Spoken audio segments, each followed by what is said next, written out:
President Mare, Myanmar lo na le pyo tote, so I will speak in English.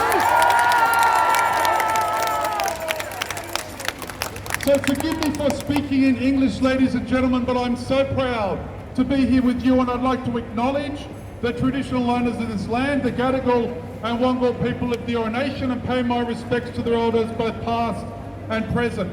And we are here today to send a powerful message around the world, to speak for those people who are unable to speak, to hold signs for those people who are unable to hold signs, and to say no military dictatorship in Myanmar.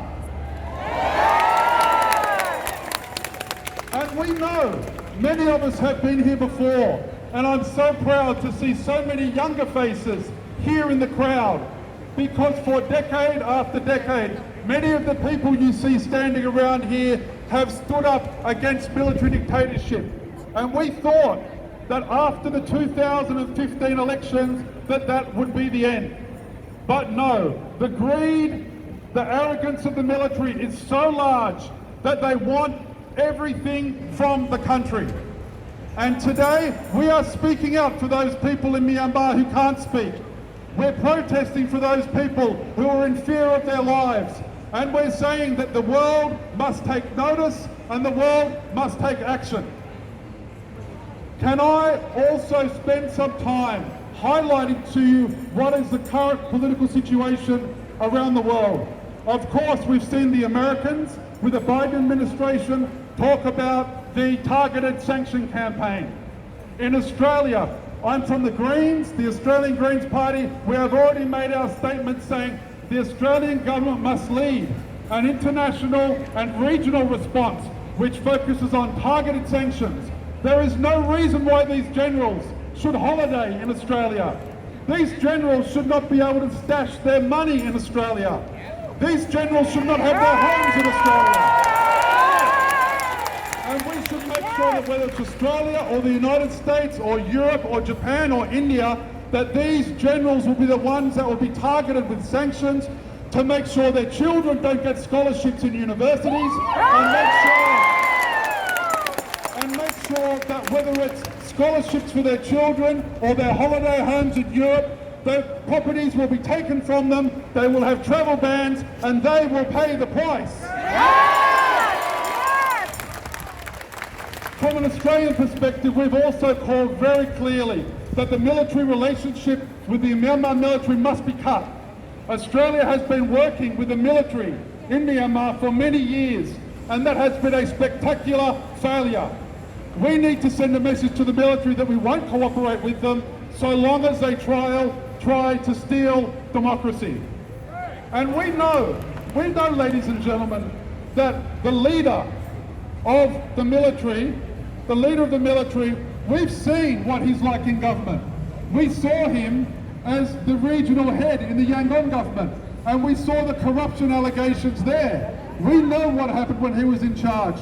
He was so desperate to stay in charge that he extended by 5 years the mandatory retirement age of 60.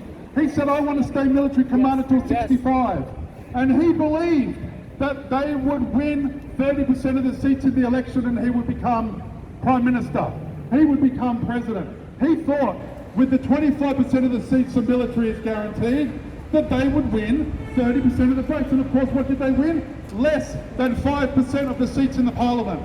The National League for Democracy and their allies and a range of ethnic parties won an overwhelming majority, and the NLD won well over 60% of the seats in Parliament.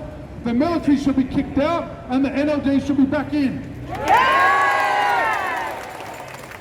So we know that the leadership of the military, a small group led by the Commander-in-Chief, who's so desperate to become president, he will destroy the country to do it.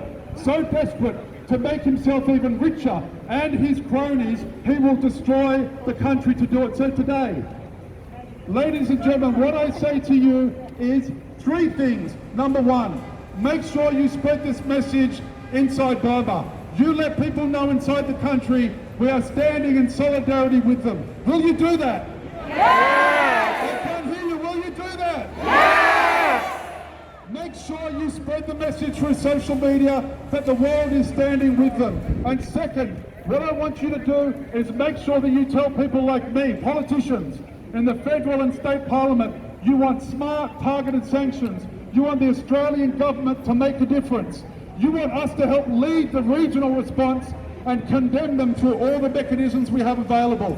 I also want to encourage you, there's a small table over here. If you'd like to leave us with your email address, in 2015 we closed the Australian Coalition for Democracy in Burma. We thought our job was finished. But we will be re-establishing it, and I want all of you to be part of it. Join us on Facebook, come over here and sign your email address, and together we can turn back this outrageous stealing of power in the country. Thank you everyone for your support. I stand with you, and I hope to work with you again in the future. Thank you.